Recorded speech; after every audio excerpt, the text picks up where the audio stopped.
欢迎收看《新闻大白话》，我是主持人谭一文。好，节目一开始，我们赶紧介绍今天的特别来宾——前驻纽大使介文汲。一伦好，各位朋友大家好。好，以及这个国际政治专家赖岳谦。主持人好，观众朋友大家好。好，为什么我笑了一下？因为我们即将要介绍的是耶鲁政治学士郭正亮郭老师。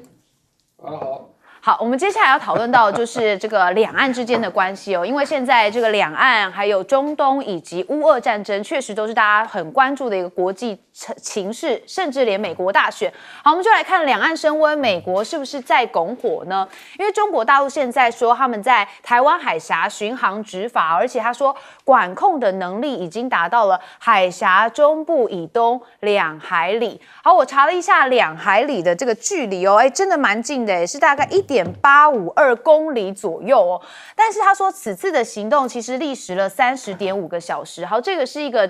可以代表中国大陆官媒的一个平台哦。他说巡航总里程是413海里。到达了台湾海峡中部以东2海里的范围内，而且最南已经到达了台湾的浅滩，巡航的这个覆盖面积比过往的范围还要更广。所以很多人质疑说，既然已经这么靠近台湾了，那如果再往东4海里、6海里，台湾怎么样来做应对呢？这确实是一个必须要思考的问题，但不知道我们现在政府思考了没有？那也传出说，中国大陆现在冒用台湾识别号大量的过界捞捕，但是海巡署说，这外传说有近1000艘中国渔船在金门岛周遭的水域作业，他说目前并无这么多，而且只是个零星的个案。说有，但是不多而已。好，那对于传出有中国渔船冒用我们船舶的这个部分，金马澎分署说，经查证并未发现上述的状况。好，但问题是现在两岸这么激烈，美国这边是怎么看呢？美国这边CNN 访这个川普前任的国防官员他还是在说台湾的军事预算不足。他说台湾面临了中国威胁，而且在中国军力不断增加、威胁统一的情况之下，台湾现在军事预算还是不足，这是不是还是在跟我们讲说，你这个军购要买多一点哦？如果这样不买多，我们就不保护你，是不是这个味道呢？那中非的南海也是有一些冲突，我们知道现在南海的争议还是非常多，尤其中国大陆跟菲律宾的海警船在南海的仙滨礁发生了碰撞，尤其在菲律宾这边是说他觉得是中国大陆故意的碰撞，这个是在19号凌晨将近3点到7点30分有4则讯息，指控菲律宾2艘海警船非法闯入了南沙群岛的仙滨礁附近的这个海域，而且故意冲撞是中方海警船，导致双方的船只发生了碰撞。但如果这件事情发生在台湾，我们要开第一枪吗？这也是一个很有可能发生的触及的状态但是会不会呢？那这个争议在起之后，菲律宾也认为说，这个你们中国大陆每次都说这个仙滨暗沙是你们的领土，根本不是啊，这是我们的。所以他说我们有权在当地附近的海域跟水域行驶跟运作。那菲律宾这边也不是吃素的他们现在也把他们最大的船舰一直留在了这个仙滨礁，就是要主张这个地方是他们的。那我们来看到菲律宾，他们也说中国对于美国其实在菲律宾有部署一个飞弹，表示戏剧化的相当的震惊，因为最近中国对美国军方好像部署了一个中程飞弹系统，他们觉得哇真的有点害怕是不是会破坏这个区域的稳定。那现在南海这边的争议有一个比较大家说是比较有功利主义形态的国家，就是新加坡。黄循才说了，你们中美互相猜忌，不信任势必会持续，而且我们新加坡会受到影响。他说作为一个完全依赖稳定跟贸易环境的小国，你们这样子我们一定会受到影响，所以他跟国际之间喊话，千万中美之间要再设防一点。好，那我们看现在美国第一岛链是不是受阻了呢？因为不能全靠美国，日本现在要新设一个武器的部门，叫做防卫革新技术研究所，这是一个战称的名字，他们就是准备要来专注于研发武器，然后改变游戏规则，提升日本的防御实力。尤其东京大学的科技政策教授铃木一人也说，他觉得日本应该为自己做更多的事情，因为他们不采取足够的措施来保护自己，美国政府之后可能就不会帮助我们。日本的认知已经发生了转换，他说我们不能永远依赖美国。哇，连日本都有这样的想法，台湾这边是不是有太过依赖美国呢？那日本防卫预算当然他们也要相对应的提升，他们现在是第一次超过8兆的日元，大概1点多兆台币左右。那军事专家是回应说，这是在跟美国在喊话啦，是不是在谋求一个正常的国家化、正常化的一个现象？日本防卫省他们是敲定了2025年的预算申请，大概是在8兆日元，新台币是1.75兆左右。那接下来也要看到日本他们很积极哦，跟印度这边有一些交换跟对谈，就是2+2的对谈。现在日本也要卖武器给这个印度这边。那意大利的国防部长也说，他们现在要有多架的战机，还有他们的航舰卡富尔号8月要首度停泊在日本，这是不是也是一种剑指中国的味道？似乎看起来整个亚洲的趋势，包含南海地区，都是非常混乱跟纷争的哦，不只是这个中东地区。所以我们先问郭教授怎么看？我觉得每一个地方问题都不太一样啦。这个因为大陆现在休渔期已经结束了嘛，所以金门那边渔船上千艘都已经出笼了。那事实上，台湾未来就是不知道怎么面对这个状况了，因为他如果不承认禁限制水域，那金门的我说大陆的渔船啊，厦门那边出来的渔船，搞不好就会进入你的水域了。那我们的海巡如何处理啊？这个根本不牵涉到用什么台湾识别号，然后就直接过来了。那它背后可能会有大陆的海警船啊，那我们的海巡船怎么办？然后还有大陆很多渔船都是铁壳船啊，我们的渔船都是塑胶板啊，你可能会被撞昏啊。那我不知道怎么办，所以我现在看到的是金门的渔会就警告台湾的这金门的渔船暂时不要出去，可以这样处理吗？那这样他怎么捕鱼获？是啊，问题就在这里啊，因为他的船的数量远比你大嘛，它是上千艘啊。那因为他们休渔期蛮久的，所以他们憋了很久了。这个事实上只是金门哦，那接下来还有马祖那边有一个更大的渔场，那我认为大陆的渔船一定都会过来。这个事实上我们早就提醒过了啦，我也不知道我们的海巡署怎么办啊，不知道啊，因为我认为他根本没有方案啊，他不知道怎么办啊，因为他量很大，而且我相信大陆也会有相关的护渔措施啦，比如说他的渔政船啊、海警船也会在后面看着啦啊。所以我坦白讲，这个就是一个，而且这个不是1天2天啊，是1、2个月啊。哦，所以你说后来会不会发生事情？像最近不是大陆有个船就被撞翻了吗？还有人死亡嘛？啊，对，那个可能是他们自己的船相撞，这个我们不太确定啦。反正就是这个现象，你大概你就看着吧，我认为一定会发生啦。我认为闯进我们的禁限制水域捕鱼的情况一定会发生啊。那菲律宾，我觉得这个其实还是取决于中国大陆的决心啦，因为那个菲律宾就单方放出一个说法，说仁爱礁那个马德雷莎号已经得到巩固了，也不知道是不是真的啊。那这个摆明的就是对着你打脸呢，因为你自己都公布了一个海洋生态报告，说这艘船已经严重污染海洋生态，那你还是没有把它拖走啊。结果菲律宾竟然说他已经把它用建材巩固起来了。那我也没有看到中国大陆做反驳啊，然后采取更强烈的手段啊，我没有看到。那因为你没有做手段，那菲律宾当然就食髓知味啊，就进一步在咸滨礁想办法再放一艘船过来。他现在的想法就是这样啊，所以我就觉得这个坦白讲是取决于中国大陆的决心啊，因为他要把它弄走是非常容易的。可是你就是要跟菲律宾发生冲突啊，一直给人家感觉是他不愿意了啊。那至于日本啊，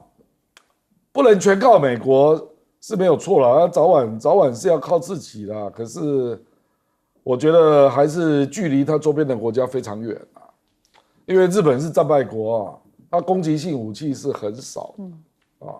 比如说它也没有远程的飞弹，最近开始要做嘛，做1000公里的啊，它也没有核武，也没有轰炸机啊，更不要讲什么战略核潜艇，通通都没有啦啊。你旁边是中国跟俄罗斯所以我是觉得他怎么追也追不上啦，所以这个反正他可以去做啦，可是我认为他没有美国是没有用的啦，他根本撑不起这个架构啦。他背后如果没有美国的话啦，他完全不是中国跟俄罗斯的对手了，完全不是啦。对，所以现在这个日本他说要靠自己，会不会只是希望国内的这个行情比较高一点点？好，我们再问一下大使怎么看现在的战局？对，我觉得现在就是说中国大陆某种程度上就是说是步步进逼啊。那这个金门水域这个所谓禁制水域这个概念啊，大陆已经根本完全无视了。然后呢，这个海警船、罕见船就进到这个我们过去宣称的禁制区进行这个巡视。然后呢，现在这个中国大陆这个禁渔期结束以后一出来这个都数千艘渔船，然后就进入你的水域，你能怎么办？以量取胜，你能怎么办？现在就变成这个问题是赖清德他跟他的主管的单位怎么来处理嘛？就不能视而不见吧？不是很强硬吗？不是说这个他是对于他这个最注重这些事情吗？哎呀，对大陆已经很容忍了，那要怎么容忍呢？对，这个就要看他有没有拿出办法，要不然就是嘴巴很硬，那么行为很软嘛。对，那另外一方面，这个海峡中线的话，现在中国大陆已经常态，将来常态海警船就要来巡逻了，这是彰显大陆的主权啊。大陆事实上，他在国际上，在两岸关系问题上，一向认为台湾是中国不可分割领土啊。所以台湾附近水域当然是中国大陆的水域啊。那他过去只是说在两岸的默契之下互不否认主权，然后呢承认相互的治权，这是过去我们一直维持的一条这个双方的一个君子的，也不是说一个协定啦，就是一个默契啊。那你现在赖清德事实上的话，就是说这个两岸互不隶属新两国论出来以后，大陆的回应就是说，你的治权我也收回了。现在不是只说现在进入2海里、3海、4海里、5海里，那不是说5海里还是3海里啊？它问题就进入了你过去它不来的区域。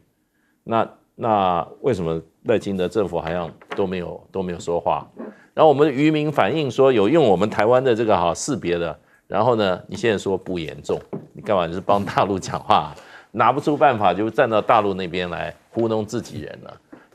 这种现象如果赖清德政府拿不出办法，这个问题会越来越严重。将来随时就大陆的海警船就出现在过去大陆的公务船只不会出现的台湾附近水域，变成常态。然后呢，这种演练就是说以演转战，这都是我们很害怕。那赖清德政府不是很强硬吗？每天要增加很多这些国防预算这个预算还这个哇，我们的海巡署又建造了那么多船，请问钱花下去有用吗？有用吗？就只要问他这个问题啊。另外，现在这位柯博吉这个发言值得我们注意。他希望台湾的国防预算起码要达到5%。你如果不达到5%，他认为美国不应该帮助台湾。他已经公开这样讲了。5%的算下去的话，大概是上兆的台币1年的军事预算。那赖清德政府现在怎么回应？因为如果说是这种说法的话，现在已经公开喊要这个价码的话，你不做的话，你怎么样让美国继续对台湾提供这个足够的防卫承诺？我想这个都是越来越多对于我们现在这个政府的一些新的挑战，考验看起来好像他们就要不然假装没听到，要不然就站在大陆方面说，这个事情好像不严重你都认为不严重，那什么严重啊？对，所以现在这样的状况就是一个新政府最大的考验嘛，所以我们还是要再去请教的是赖教授，你现在怎么看两岸之间，然后还有南海这个区域的争端？两岸之间大陆的海警这一次的30个小时的一个联合巡航执法它就宣示就是说，它对于两岸之间没有所谓的主权的问题。那也就是说，所有的经济海域都是属于中国大陆的经济海域，所以它在施展的是行政管辖权。这不只是对于两岸的民众来说，也对于区域跟国际间来讲。那也就是说，它的海警船在这个经济海域中，它有行政的一个执法权。那这样的一个情形，目前是在台海中线，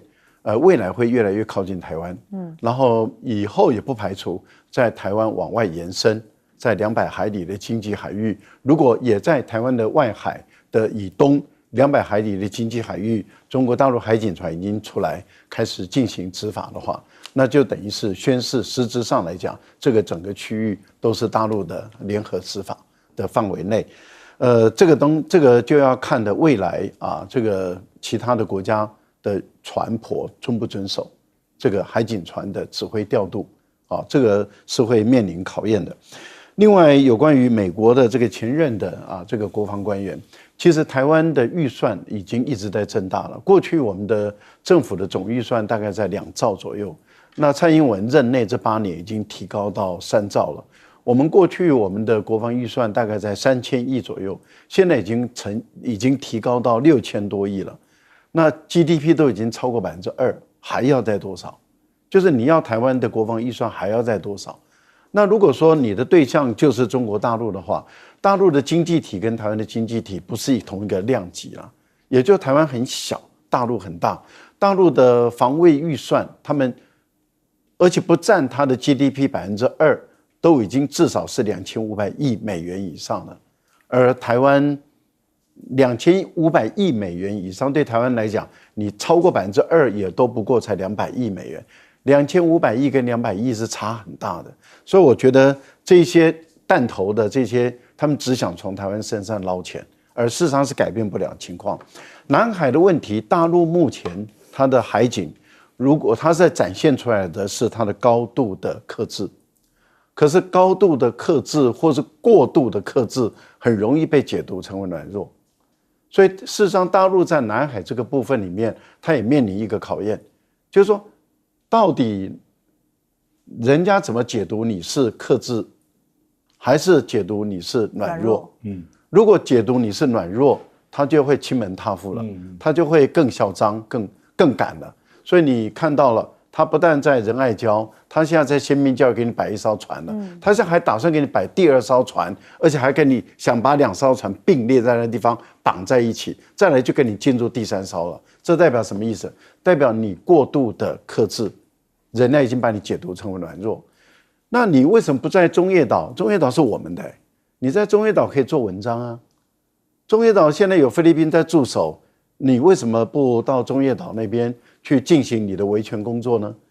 而且呢，本身为什么对于这些破船，你都只是喊定法，但是却没有强力的执法？这个很容易会被解读说你不是高度克制哦，你是软弱哦。对，确实哦，软弱跟高度克制可能就在一线之隔。我们休息一下，马上回来。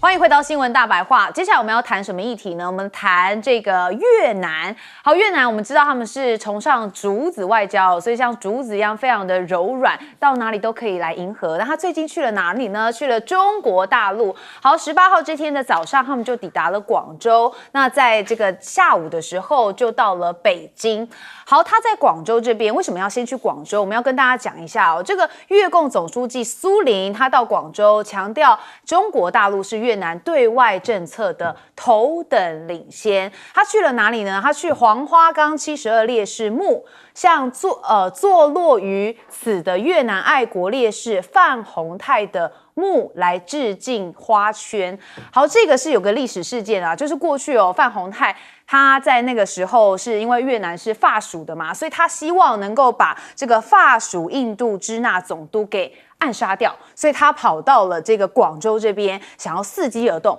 结果呢，后来他并没有把这个总督给杀死，但自己却被大家给枪杀了。所以他后来是他死掉之后，也间接促使越南的一个独立运动。所以在广州这边，苏林就先到了这个地方，当然是一个含义啊，说我跟你这个中国大陆人不亲土亲。那随后他下午3点的时候到达了北京。好，到了北京之后，他也跟这个王毅这边有进行一些会面。我们可以看到，其实越共的这个中央总书记、越南国家主席苏林在夫人的陪同之下，你可以看到他们在周日的傍晚由广州转抵到北京。那中共中央政治局委员外长王毅也到北京的国际机场来接机。好，大家不是很在乎王毅，我们在乎的是习近平。我们看到习近平时隔3周首度公开现身了，他跟苏林来会面了，多大的事情啊！大家都想说，这个习近平之前大家在讨论他是不是可能有一些身体上的部分不太方便，所以都不出席，终于出现了。好，习近平随后是跟苏林举行了会谈，而且2个人也共同出席了签字的仪式。那越共新任的总书记访问北京，苏林是先见了习近平，但中国学者认为说主子外交的战略不变。好，苏林被认为任命成越共的总书记2周之后，就把中国当作首次出访目的的一个姿态，也凸显越南在强化跟美国还有西方之间的同时，他也在艰难的寻求跟中国某种战略上的平衡。那本周有越南的官员透露，苏林可能会出席9月在美国召开的联合国大会，跟美国总统拜登进行会晤。好，真的是非常的柔软哦。我跟中国大陆好，跟美国好，跟西方国家好，我通通都好，都不打坏关系。但是越南到了北京，其实它才是重头戏。他们去中国是为哪一件事情呢？说是为了铁路啦。好，他到了北京，目标是要巩固铁路的合作，而且有3个线的这个设备要升级。那我们看到路透社引述了越南的官员消息说，中越铁路现在互联互通是苏林这次拜访的一个重要议题，而且2国会因为这件事情达成协议。好，中越铁路到底怎么样啊？我们来看一下哦。中国大陆学者说有4个挑战哦。首先是资金的问题，因为越南南北高铁的造价很高大约要500亿美元，大概是1.6兆台币，相当于越南 GDP 的1/4，国力难承受。那其次就是域外大国的干扰跟安全的忧虑，还有一个是中日竞争跟越南的观望心态，最后则是越南这边对目前中越基础建设的合作方式不尽满意。好，这样子的铁路南北计划其实过去越南因为3面环海，所以地域又很长，那可以看到他们南北就要跨1600公里哦。所以最早呢，这个第6任总理阮敬勇就提出了这个项目，预定是2025年要审批完成，2030年动工，2050年要全面竣工。现在看起来，真的是有一点距离哦。离他们想要的时间还有一点距离，但这项目过去是日本、德国、韩国寻求资金跟技术的这个援助过程中陷入了停滞。你可以看到，日本花了4年时间在越南的南北地区进行了地质环境的实地勘察哦，而且给出了报价高达了558.5亿美元。结果被越南国会断然的否决，所以这件事情是不是就影响到这个高铁的计划呢？所以中国援助的印尼雅万高铁跟中辽的铁路都已经投入了营运了，那看在越南的眼里就会觉得很眼红啊，人家邻国都已经开始了，我们都还没有做，是不是因为这样子，所以呢他赶快要来求助中国，所以也有了这一趟的中国行呢？亮哥怎么看？这个越南他刚进入政治整顿啊，实际上蛮多人被抓下来的，都是反腐斗争。然后阮富仲总书记是刚过世嘛，所以我觉得他现在是以稳为主啦啊。那这个苏林他是公安部的将军出身啊，所以我认为，而且他的出身也是偏中北啊，所以基本上跟中国大陆关系还是比较好的啦啊，所以我觉得应该它是以维稳为主啦。那基本上越南它事实上最近反腐反的非常的激烈啊，我看到那个越南还通过那个公职财产申报，非常的严厉啊，非常的严厉啊。可是我觉得这个铁路恐怕越南要怪自己怪得多啦，因为日本事实上早就已经讲好是得标，然后进来做土地丈量、进可行性计划的评估啊。你去想一想，光是一个可行性计划的评估都要进行4年，然后后来开价越南又不满意，你就知道这个有多难啊！这个意思就是可能中途包括土地征收啊。那越南内部都有很多不同意见啦。据我了解啦，因为我越南也去过蛮多次的，就是越南在搞定内部土地征收的部分，常常碰到地方强有力的反抗那这个要来办的那个外商根本没有办法处理这跟中国大陆完全不一样。中国大陆要盖就盖了，然后就立刻施工了，然后就一条就拉出来了。那越南坦白说，这个土地征收的问题啦、补偿的问题啦，然后路线的改变啦，坦白说啰里吧嗦的啦，然后还有那个资金的分成啦，所以我觉得如果越南不自己内部先搞定你要叫人家来协助你，真的是很困难。所以中国大陆前一阵子去年访越，实际上谈定的只有河内以北的那个货运铁路。而不是南北的客运的高铁嘛，因为这个太复杂了，坦白说了，这个越南是自己的问题啦，不然你看人家中老铁路、中国到老挝，然后还有那个中国在印尼那一段都顺利完成啊，对不对？所以你内部的问题如果没有搞定，谁都帮不了你啦。而且老挝目前也要谈，要延伸到曼谷啊，那曼谷也要延伸到吉隆坡，然后吉隆坡跟新加坡那一段现在也在谈那本来都卡到所谓中日竞争的问题了，那现在基本上我认为日本大概都已经出局了因为吉隆坡到新加坡那一段我知道谈了很久，那新加坡主张日本标就是新干线，那吉隆坡主张中国标，那就一直搞不定。可是现在已经没有了啦，我认为没有日本标了啦。因为中国大陆明显这个泛亚铁路整合起来就是要同一个系统嘛，那我觉得大部分的东南亚国家大概也要面对现实了可是越南是不是还跟日本有原来那个约啊？对，那他也要自己先处理好不然人家也没有办法帮你对，所以现在这个东南亚的部分其实习近平也希望能够加强跟他们的合作嘛，所以你可以看到新任的这个泰国总理贝东丹他也是希望跟中国展开更多的合作，所以看得出来现在东协国家他对于中国大陆当然是又敬又害怕，但又不能保持翻脸的关系，所以介大使你怎么看现在这边的局势？当然就是说以泰国来讲的话，泰国跟中国关系一直都很密切啊，因为塔信他就是华裔的，但是他们这个家族移民泰国也不过最多差不多4、5代左右了，所以他们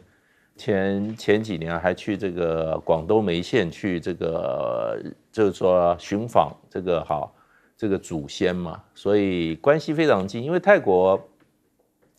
这个国家自我定位在跟东南亚各国都不一样。他们说，他们跟中国，他们是中国的亲戚。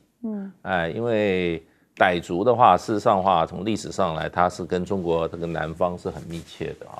在中国大陆境内也有傣族，在西双版纳，这个跟现在泰国是一样，完全讲一样的语言的所以这个历史渊源非常深。再加上泰国这个华人的华侨团体有这个九属会馆，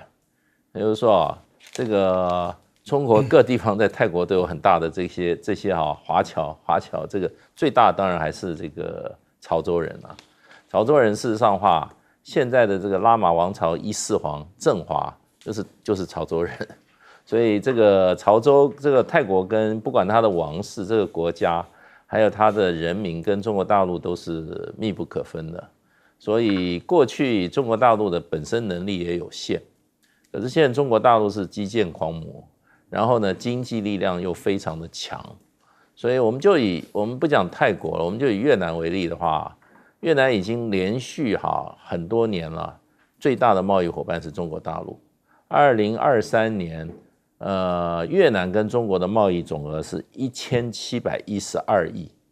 然后呢，今年可能会突破2000亿。你像中国大陆跟俄罗斯也不过才2000亿啊，对，2400亿，跟越南就已经今年可能要突破2000亿了。而且越南的外资里面第一大外资是韩国，第二大外资是日本，第三大外资新加坡，第四大外资是台湾，第五大外资是香港。所以你说西方国家要对越南产生这个极大影响力是比较困难的，这个贸易的量也不足，投资的量也是以这个亚洲国家为主。那这个中间你说新加坡的资本也好，还有就是说这个香港的港资也好，那跟大陆的关系也是相当的密切啊。所以就是说物质的力量就把这个中国大陆跟这些还有这些血缘力量就跟中国大陆就跟东南亚的国家密切联系在一起了。那这些泰国、越南不讲的话，夹在中间，老挝跟这些柬埔寨跟中国大陆基本上是军事同盟啊，接近军事同盟。然后再往这个东边看一点，往西边看一点的话，马来西亚现在这个安华对中国大陆也是非常非常的关系也非常重视。那印尼也是啊，最近印尼跟中国大陆首次推出一个所谓的2+2的会谈。就是说，防长跟国防部长一起会谈，所以中国大陆跟这些东协国家的关系正在密切的发展，而且快速的进展当中这个我想是不会随着西方国家在东协国家里面下功夫下的深会受到影响的，这个是一个客观条件使然啦。好，不过我们刚刚看到越南嘛，他们现在跟中国大陆也走得很近。赖教授怎么看他们现在的想法？铁路？大陆现在跟东盟国家的来往比以前更加的谨慎啊。这个最主要还是因为东盟国家他们的领导人反反复复的情况实在是太频繁了。菲律宾就是一个非常典型的案例。菲律宾，您看小马可仕一上来的时候。刚选上第一个访问国，而且是一选上开春第一个访问国到中国大陆。那按照外交惯例来讲，那中国大陆应该是菲律宾最重视的一个国家。结果呢，去访问完回来以后，美国的高官络绎不绝的到了菲律宾去，小马可仕就转变了，从非常好到非常的恶化，就这么戏剧性的转变。而且完全马可仕就这样翻过来，翻脸翻书一样快。翻脸跟翻书，那这样的话，它呈现出一个不可信的这样一个情况。你看看越南在阮富仲跟中国也建立很稳定的关系，可是阮富仲却控制不了他的总理也就是说控制不了他属于南越的这笔的政治势力。这个政治势力里面包括了他们跟美国的关系建立更深。然后在南海跟中国大陆也有矛盾，然后又把俄罗斯也拉进来，那也就是说，越南本身也是在反反复复的这样的一个过程。然后最近的权力的倾轧，苏林这个总算这个控制的一个局面，那很多的副总理很多的这些高官都全部都下台。可是问题是越南的局势会稳吗？越南会不会又所谓的阻止外交又翻来覆去呢？大家都知道越南这次到中国来就是要铁路，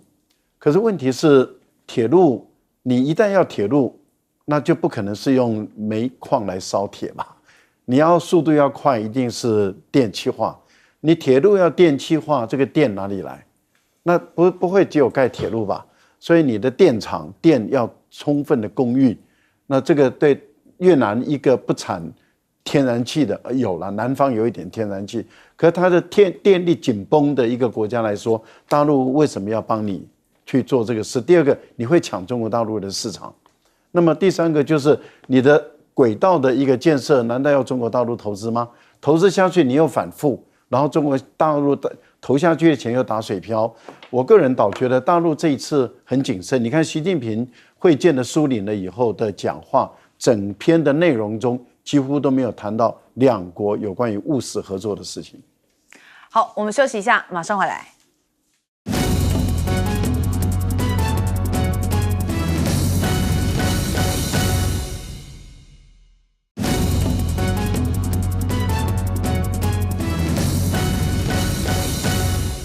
好，欢迎回到新闻大白话。我们接着要谈论到的就是乌克兰跟俄罗斯之间的状况，因为我们看真的打得没完哎。其实原本都以为说战争应该是大家打一打有一个共识就好，结果他们两方都互不相让，尤其现在乌克兰也开始在进攻这个俄罗斯。我们看他进攻的是这个库斯克州，这库斯克州当然就是在这个乌克兰的一个边境哦，所以现在很多人在讨论说，他是不是想要利用这个库斯克州一举攻到莫斯科呢？因为其实也是在这个范围之内哦，所以很多人说这乌克兰现在胆子蛮大的哦，而且乌军已经占领了俄罗斯，大概是有这个俄罗斯境内80多个聚落，控制了俄国领土超过1150平方公里。好，那我们也要看到这个画面哦，这是乌克兰越境来进攻俄罗斯的这个库斯克州，接近2个礼拜的时间。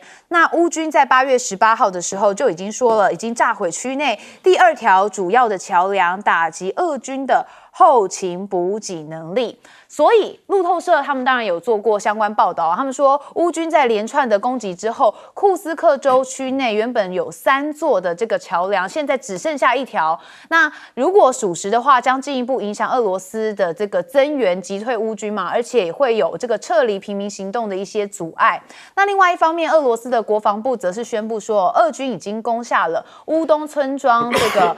很难念。斯维里多尼夫卡，然后兵锋指导的是乌军的后勤中枢。那现在看起来，俄罗斯跟乌克兰都是有备而来，而且双方是你争我夺，都互不相让。所以现在看起来，乌军双方跟俄罗斯这2方变成了一个耐力战。因为我们可以看到，乌克兰如果没有长久打算占有此区，也会至少希望可以占据够久，以换取俄国在东线战场的一个退让。这同一时间，俄国也在这个乌东持续来推进，会是一个谁先扎眼谁输的耐力战，就像是在马拉松赛跑一样。现在看谁比较没有办法撑下去的感觉。好，但是普京到底有什么算盘呢？因为我们看起来他好像对于这个他自己的领土被乌克兰攻击，没有什么太多的这个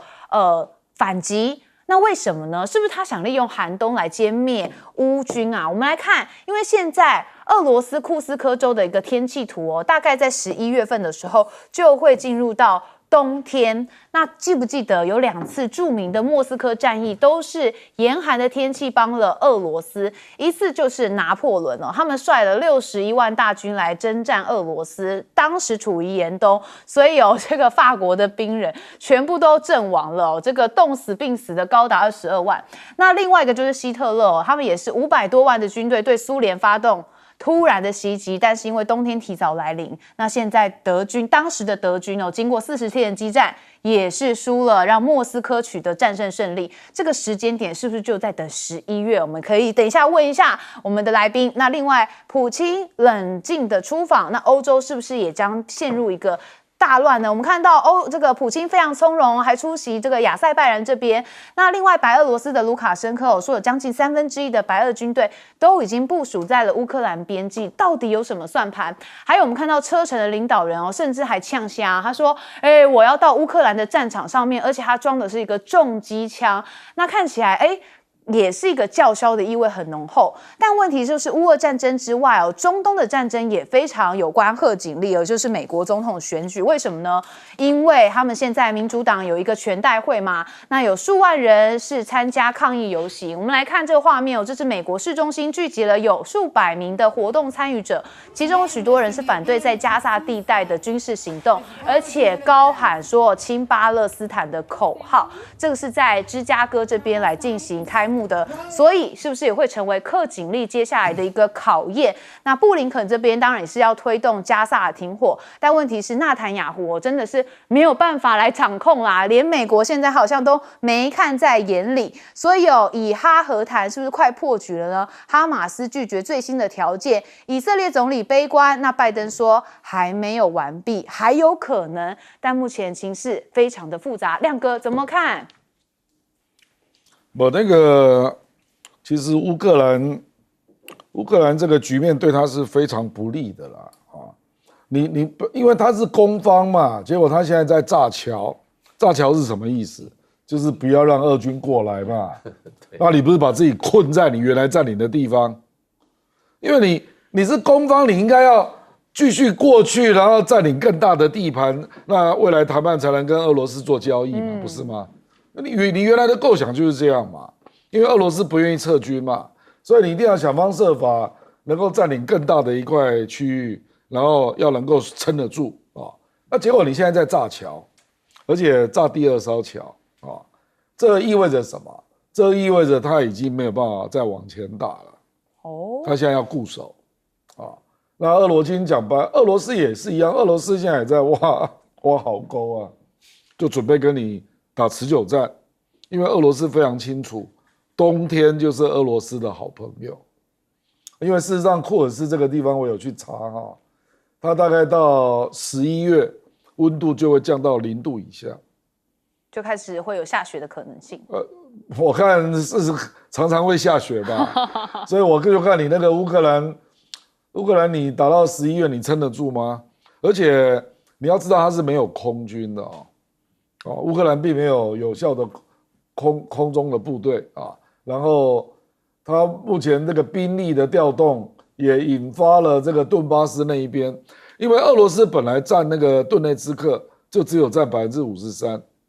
啊，顿内茨克那个地方本来就还在打，那结果俄罗斯现在就利用这个机会，你那个兵力就虚了嘛，他就往前打所以顿内茨克那边现在也开打了啊。所以我是觉得乌克兰这个没有处理好的话会两头空因为美国已经有一些战略专家已经开始出来讲话了，比如说那个 Mel Schreimer 那芝加哥大学很有名的国际现实主义大师，他就出来讲，他说乌克兰你犯了大错你如果兵力不够，火炮不够，没有空中的力量，你凭什么做突袭你守不住你守不住之后开始往后退，你搞不好就变成加速你的失败了所以他已经在劝他了，说你最好及早撤出不然到时候时间过了你就撤不出去了。好，介大使你怎么看现在我们这边的战局？这战局真的蛮可笑的，人家要往前去进攻就我们中国成语叫破釜沉舟，对不对？结果他这个然后要自断后路才要往前冲结果这个是进攻军队居然把前路自己给封了，自断前路自断前路干嘛？怕敌人进来怕敌人进来了。他现在占了有没有1015平方公里的土地我跟你讲，那个州就大概将近3万平方公里的土地，所以呢，他那个州距离莫斯科还有575公里。所以我看我们台湾有一些网民说不得了，乌军直扑这个莫斯科一路凯歌，怎么搞的？自己把自己前进的桥自己炸断了。其实他占的区域是蛮小的，他是有3座桥是他现在占领区域上他可以把他自己孤立起来，还有1座还没炸。那所以呢，这个泽伦斯基也很会讲，他真的是很嘴巴蛮灵的。他说，我们现在的目的是干嘛？是要制造一个缓冲区。最早的时候说我要创造跟俄罗斯和谈的筹码，现在变成一个缓冲区。我在推测普丁基本上正在等时机，因为这个战争发动的时候，很多人说对谁有利？因为对乌克兰一点都不有利，他没有这个实力，完全靠真的是对美国的选情比较有利。民主党现在要开大会，要一点喜事来冲洗一下。所以说，你看乌克兰战争，你看我们支持泽伦斯基没错，这小子挺争气的。给我打进俄罗斯领土。这是2次大战以后外国军队第一次进入俄罗斯，然后呢，问题就是说他现在停在那了。那我觉得就普丁来讲的话，他在等一个时间，这个时间一定出手要对民主党的选情要产生这个决定性的影响。为什么？普丁在等着川普当选川普当选，这个乌克兰战争他就不要打就结束了，因为川普已经讲好了，就像唱双簧一样，他已经普丁释放强烈讯号说，放心哥们，我当选以后这个战争立刻结束，泽伦斯基那个小弟我来处理掉。所以呢，现在就普丁来讲的话，我觉得他真正如果说要算的话，政治人物都是算的话，对他最有利的就是在一个时机上，在俄乌战场上造成一个让民主党主张这场战争或主持这场战争的这些人受到严重挫折的一个事件。对，是不是有可能这样？所以普京很从容呢？那个赖教授，乌军占领俄军1000多平方公里的土地，对于一个有1000多万平方公里土地的俄罗斯来说，真的是不大也不多一点点1000多万比1000块那你把它算一下，你就会发现这个真的是不大地广人稀，所以乌军要占领控制这个地方，它兵力要分散的。现在我们看到，对于泽连斯基来讲，本来他是希望说能够透过占领这个地方，逼得俄国愿意跟他谈，来交换东西。可是很明显的，普丁是没有这个打算的。那也就是说，原本有密谈的可能性，应该当初定的时间是在8月22号，也就是再过2天。那现在俄国已经拒绝会谈了，然后卡达说他们现在跟乌克兰只能透过视讯。但是俄方已经拒绝来了，那就是代表说，过去确实有这个秘密的协商，对于能源设施停火的这个协商，看起来都已经中断了。那这个中断的时候，普丁他展现出来的是气定神闲，所以他还可以出国访问，到亚塞拜然去出国访问2天，回来，然后明天，跟后天，李强就中国大陆的总理、国务总理要到俄国去，那么进行。第29次的总理级的会谈，这是，然后普丁还要跟李强有会面，所以对于普丁来讲的话，他就认为说，我现在这个局势对我是不会有威胁的。当然，对于台湾的绿营来说，他觉得有点挫折感因为原本刚刚文吉兄